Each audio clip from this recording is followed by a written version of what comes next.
Wel, mae hynna yn bwysig, mae'n siŵr gyda i, achos pan ddes i fyw i'r Rhuthun, o'n i lot fengach na dwi rwan, ond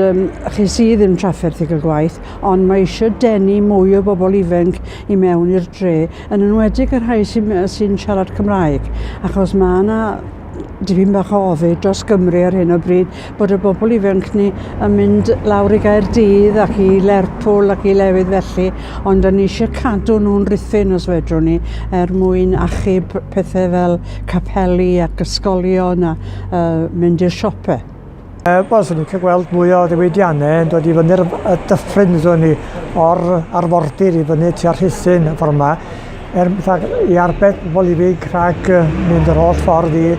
wel, mae rhai hwn yn cael syth ar ffordd i Warrington yn blaen i chwilio am waith a gwaith gyda chyflog dechrau. I mi dydy parcio ddim yn broblem, ac ni'n talu rhywbeth am y flwyddyn a dyn ni byth yn cael trafferth i barcio. Ond mae yna gwyn yn gyffredinol gan bobl sy'n dod i mewn i'r dre bod nhw'n gofod talu am barcio. Ond dydy hwnna ddim yn berthnasol i fi, ynddo? Mae'n da iawn gyntaf cael gweld